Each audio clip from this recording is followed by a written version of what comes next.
Good morning, everyone. Welcome back to our consideration of the final stages of Jesus' trial and crucifixion. Before I proceed, I'd just like to make a comment. As most of you know, 2 weeks ago exactly, it was just after our Zoom meeting and then after lunch, I watched my mother dying before my eyes, or so I thought. Mum is well and she's with us here today, but she had a seizure of some sort and collapsed before I could catch her. And for what seemed like a minute or so, I thought that I was beholding my mother die. As it happens, God was in everything. The ambulance arrived within about 5 minutes of the event taking place, and Mum herself doesn't remember anything of the event at all, and she's as well as can be. During those few seconds, though, I was struck by a profound sense of sadness that I had never experienced before, and it was a cutting, painful, sharp sort of a sadness. And it made me appreciate all the more what was prophesied concerning Jesus' mother Mary. But long before Jesus was grown and ministering, she was told that a sword would pierce her soul. And of course, beholding Jesus dying on the cross, she would have experienced the full effect or the full meaning of that sword that was said to pierce her own soul. And so it is for virtually everyone that loses a loved one. And so I think I appreciate a little more what must have been going through the heart and mind of Jesus' closest disciples, those that loved him the most, and preeminently Mary herself. So Jesus is now dead on the cross. About 9 hours ago, he had been brought outside the walls of Jerusalem to the place called Golgotha. There he was nailed to his cross and raised up to hang and suffer. It was at about that stage, I believe, that Mary herself was taken away from Jesus at Jesus' bidding. About 3 hours ago, after 6 hours on the cross, Jesus breathed his last breath and then, of course, died. About 2 hours ago, a Roman soldier observed that Jesus was already dead, and then he pierced the side of Jesus' body with a spear so that blood and water flowed out. And about 1 hour ago, 2 Jewish leaders approached Pilate to request that they retrieve Jesus' body and give it burial. So we read now in combination from Matthew 27, verses 59 to verse 60. Also Luke 23, verses 53 to 54. And John 19, verses 39, verse 42. Dovetailing them all together, we read that Joseph and Nicodemus, both high-ranking officials in the Jewish Sanhedrin, they took Jesus and laid him there in Joseph's own new tomb on account of the Jewish day of preparation. And Joseph rolled a large stone against the entrance of the tomb, and he went away. It does seem from this that Joseph's own tomb was not his preferred choice for a burial place for Jesus. The passage in John 19, verse 42, reads as if the tomb of Joseph was chosen only because it was near enough to Golgotha that Jesus could be placed there quickly before the Sabbath started. From this, I think we can infer that Joseph planned to relocate the body at a later day. And I think that from this, we can reasonably conclude that Joseph was expecting the body to remain there quite dead until it was physically removed. I mention this just for the sake of argument, whereas several Bible scholars make a case for what I think is the attractive theory that Joseph did indeed believe that Jesus would miraculously rise from the dead. And perhaps Joseph did believe this, but was simply prepared to be proved wrong. I think most of us, if not all of us, have had the experience of being absolutely certain of something in God, only to have to be disappointed. And maybe Joseph had learned this in the past as well. Maybe he had high expectations that God would intervene in the case of Jesus, but knew that he may yet be disappointed. Like Lazarus's tomb and many others, Joseph's tomb was designed to be closed tight by a large circular slab of stone, which was carved out of the same rock into which the tomb cavity itself was dug. The stone was something like the size of a tractor tire, and of course it was immensely heavy. When the tomb was opened, the stone would sit on horizontal ground against the flat wall to one side of the tomb entrance. Appreciate that all these rock surfaces, the ground, the tomb wall, and the circular stone, were all carved and smoothed out of the rough rock. Obviously, this would take time and effort and money, and those that were particularly wealthy had the most smoothly carved tombs. The tomb entrance was quite small, so that a person had to stoop to enter it, and obviously it had to be small enough so that the tombstone would cover it completely. It wasn't like the tombstone fitted in to the tomb entrance, it fitted on the outside and covered it completely. In some cases, the tomb entrance was below ground level so that it could be covered and hidden with soil. To close the tomb, the circular stone could be heaved by one man over the flat ground so that it rolled across the face of the tomb wall until it dropped into a shallow groove or ditch just below the tomb entrance. It was obviously carved there in front of the entrance for that purpose. And so in this way, the stone was set flush against the whole wall surrounding the entrance, making the entranceway absolutely impenetrable, except to some maybe very small animals, such as insects, that might find a way between the two flat surfaces. In this closed position, the circular stone could not be moved unless its dead weight could be lifted up out of the shallow grave or ditch. It would require several people to do this. Before Joseph and Nicodemus finally left the body of Jesus, they possibly set fire to a little bit of the spices that they had left over from the embalming. They would do this so that the tomb would eventually be filled with incense smoke. And in this way too, it would probably kill any of the small vermin that we talked about that were in the tomb at the time. This was a common way of perfuming the burial site as well as fumigating it against flies and other insects. Joseph and Nicodemus had made a choice between Christ and the Jewish Passover. They chose Christ to be their Passover. They might not have made that choice in those terms, but so it would prove to be. They had gone outside the city walls to be with Christ, and now, by the law of Moses, outside the city walls, they would have to remain. Numbers chapter 5, verses 2 to 3, the Lord spoke to Moses, saying, "Command the sons of Israel that they send away from the camp everyone who is unclean because of a corpse. You shall send them outside the camp."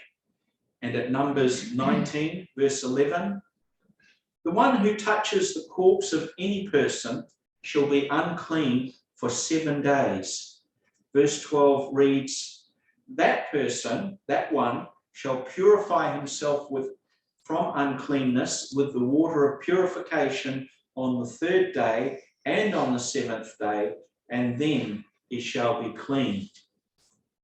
So then, because of their contact with the dead body of Jesus, Joseph of Arimathea and Nicodemus would remain ritually unclean for another week, and so would be disallowed from participating in the Passover and the Feast of Unleavened Bread, which occupies the next 7 days.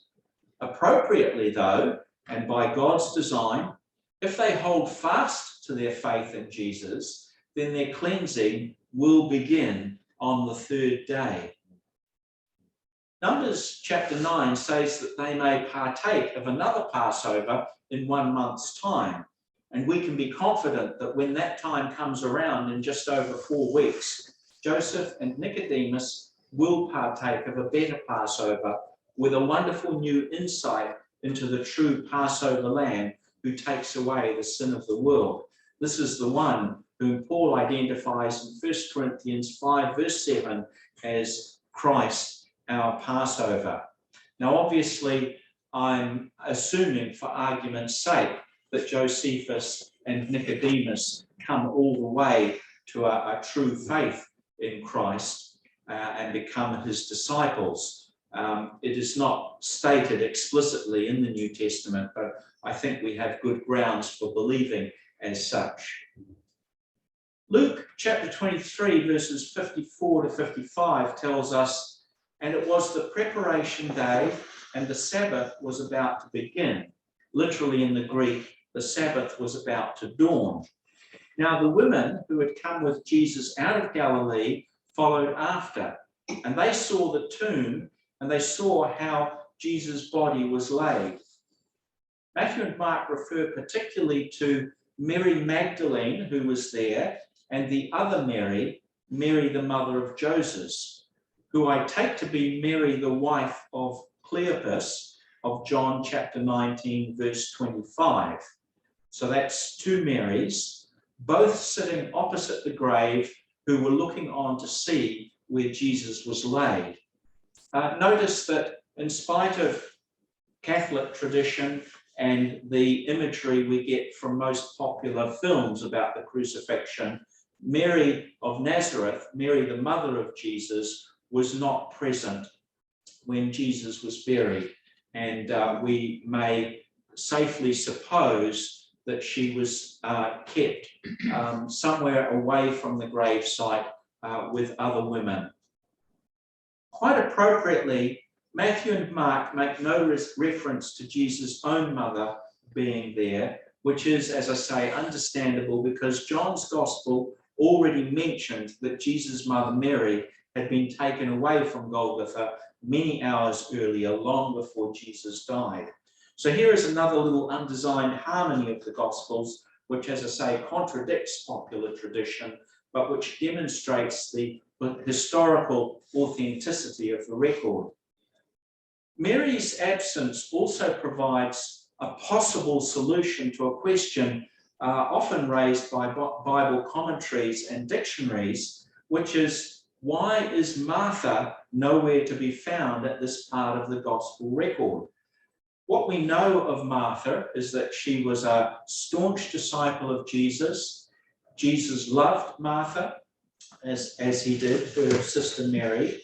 What we know of Martha is that she was practical. She had a busyness about her. She was the sort of person that could take charge, and she was practical at managing difficult situations. She was that sort of a character, which suggests to me that she is right now serving and comforting Mary, the mother of Jesus, somewhere far removed from the scene of her son's death and burial. Presumably, she is with Mary in Bethany. There is still apparently something like half an hour left before sunset and the beginning of the Sabbath. So the time is somewhere, at this time of year, somewhere from 5:30 to 6 p.m. The 2 women at Golgotha might have sat until it grew dark, just mourning the death of Jesus and feeling somewhat desolate and hopeless.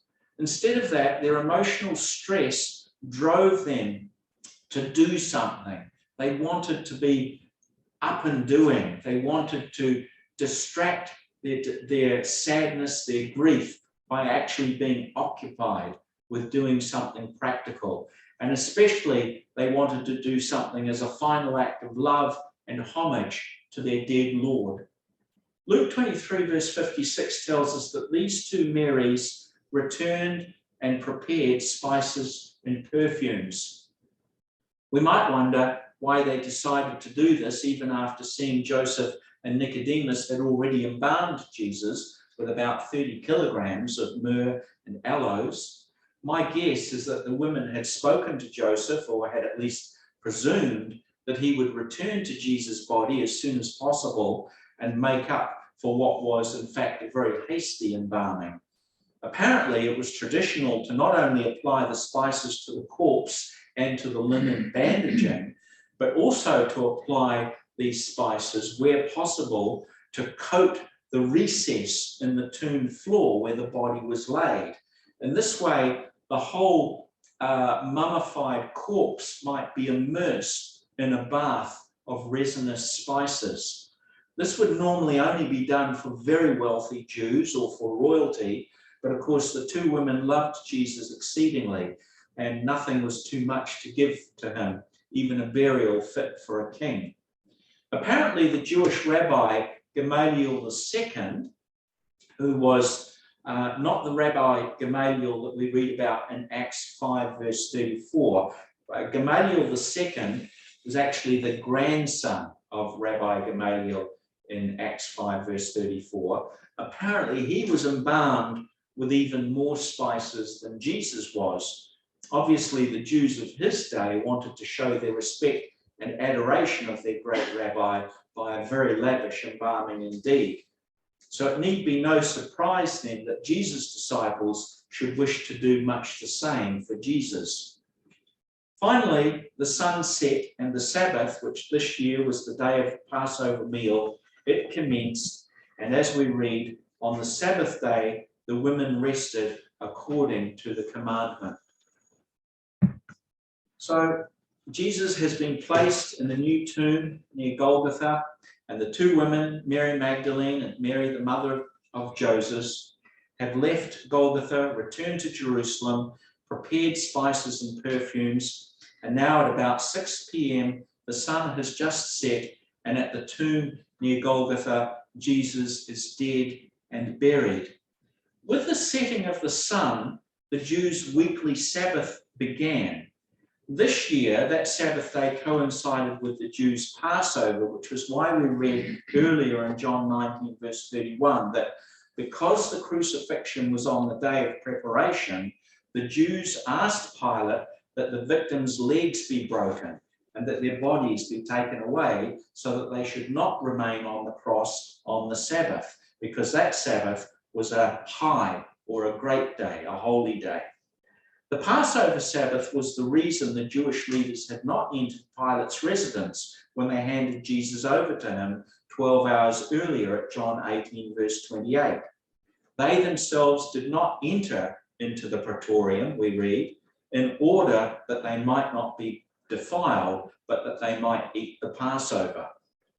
The Passover Sabbath is also what had lent urgency to the Jewish leaders' plans to arrest and kill Jesus, when they said 2 evenings ago, back at Mark 14 verse 2, not during the festival, lest there be a riot among the people.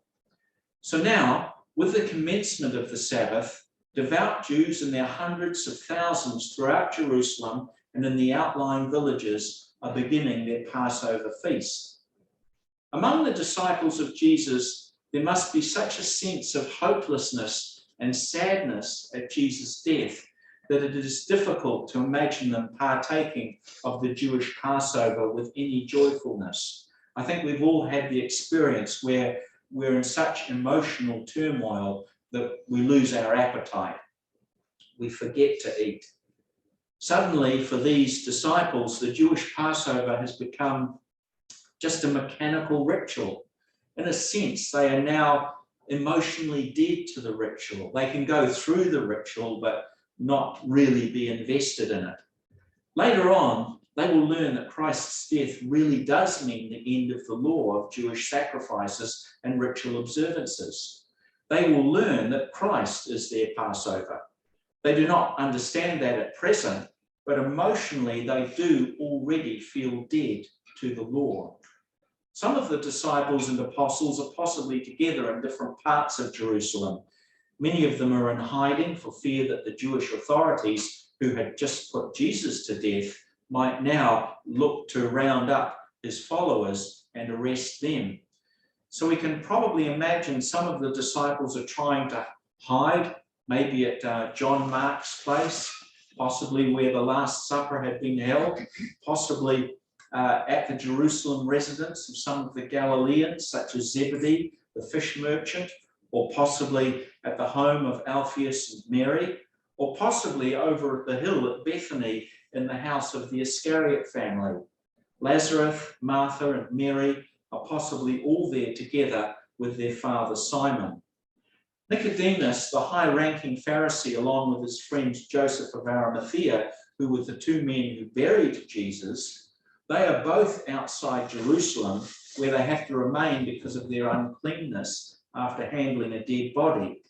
They cannot have the Jewish Passover because of their uncleanness and have to remain separate from their Jewish brethren. Because it is the Sabbath, they must not walk more than about a mile, according to the rabbinic tradition. And so Nicodemus and Joseph are most likely in a sheltered spot in the fields outside Jerusalem, where they will bivouac for the night. During the final hour before sunset, while Joseph and Nicodemus were burying Jesus, the soldiers of Pontius Pilate had taken the bodies of the other two crucifixion victims and possibly disposed of them at the rubbish tip in the Valley of Hinnom, south of the city. That valley, of course, is famously known as Gehenna. So that's probably where the other two crucifixion victims ended up after they had their legs broken. The soldiers must have returned to the Praetorium by now. They have informed Pilate that the two bodies have been disposed of, and they have informed him that the two Jewish leaders, Joseph and Nicodemus, have removed the body of Jesus of Nazareth. It is almost certain that the soldiers had overseen the burial of Jesus' body. Therefore, they have now informed Pilate of the relevant details, such as the description and location of the tomb in which Jesus is buried. I say this is certain, or almost certain, because, of course, Pilate is very, very invested in what becomes of Jesus' body, both in terms of his response to the Jewish leaders, but also in terms of his expectation that there might possibly be a riot of some sort because of the crucifixion. He needs to know what has happened to Jesus' body. But as far as Pilate is concerned, his dealings with the extraordinary Galilean prisoner are more or less over. Pilate and his men now return their focus to the task of keeping watch over Jerusalem during the following week of the Festival of Unleavened Bread. And this is commonly a time when there is a lot of protest and violence, because many zealous Jews try to harass or torment or even do battle with the Roman garrison. And with something like 1 million Jewish pilgrims in the city, according to some ancient reports, it is not easy for the Romans to keep order and control if a riot breaks out. And you will remember that earlier in the day, Pilate had been forced to release Barabbas, who was one of the Jews' most notorious murderers and insurrectionists. There is every likelihood that Barabbas is already plotting some sort of terror campaign with his fellow insurrectionists. So we can be sure that Pilate and his soldiers are remaining very much on their guard at this time. The following few days before the Jewish crowds start to leave Jerusalem will be an anxious time for Pilate. Even though Pontius Pilate's dealings with Jesus are ended, more or less, I'm sure that Jesus has left a very strong impression upon Pilate's mind. His memory of Jesus' words, his conviction that Jesus was harmless and innocent, and the way he was bullied into having Jesus put to death against his better judgment must be very troubling to Pilate. The 24 hours of the Passover Sabbath are likely to be the quietest and most peaceful day of the entire week, and Pilate will make the most of this time to perhaps relax and recover from what must have been a stressful time for him at Jesus' trial. He will be thinking back on the trial and thinking back on the events surrounding Jesus' crucifixion. And if he talks to his wife about her dream concerning Jesus, or if he talks to the centurions and the soldiers about the extraordinary events surrounding the crucifixion and surrounding Jesus' actual death, then I imagine that Pilate will become more and more convinced of the supernatural nature of Jesus' character and ministry. And we can be sure that the words that Jesus spoke to Pilate are still speaking to him in his mind and subconscious. The events of the past 12 hours concerning Jesus' trial and execution are becoming common knowledge throughout Jerusalem this evening, even to people that were latecomers into Jerusalem for the festival. We know from Luke chapter 24, verse 18, that Cleopas, on the road to Emmaus sometime later, will be flabbergasted to think that anyone around Jerusalem did not know about Jesus' crucifixion. We can be sure that at the beginning of this Sabbath, around Passover meal tables throughout Jerusalem, the majority of Jews will be also wondering about the events of the past day. Not very many of them will come to believe in Jesus as Lord and Saviour. We know that there were a number of thousands on the day of Pentecost, but that's a very small number in comparison with the number of Jews that are in Jerusalem on this day of the crucifixion. But we do know that Simon of Cyrene, who carried the cross behind Jesus, is one of the Jewish pilgrims who would find out more about this Jesus of Nazareth and would eventually become a disciple. We know that because we can identify him from references in the epistles in the New Testament. This evening, the Jewish leaders who were so intent on being done with Jesus of Nazareth and were so scrupulous about being able to partake of their Jewish Passover must still be troubled at the extraordinary and supernatural events associated with the crucifixion. The 3 hours of darkness, and then the earthquake, and then the tearing of the temple curtain at the minute of Jesus' death, these have all surely left the enemies of Jesus startled and agitated and maybe even frightened. Most of them are stubbornly refusing to concede that any of those events were signs from God to vindicate Jesus. But there are certainly some of them who are thinking seriously about Jesus and reconsidering his teachings and his prophecies, and remembering that John the Baptist had called him the Lamb of God who takes away the sin of the world. As if Jesus really was the true sacrifice for sin. As if he was typified by the Passover lamb, or by the ram offered by Abraham in Genesis 22, or by the beast slain to make garments of skin for Adam and Eve. Some of the Jewish leaders, including a great many of the priests, according to Acts 6 verse 7, would later become obedient to the faith. But for the foreseeable future, John 12 verses 42 to 43 will continue to describe nearly all of these Jewish leaders.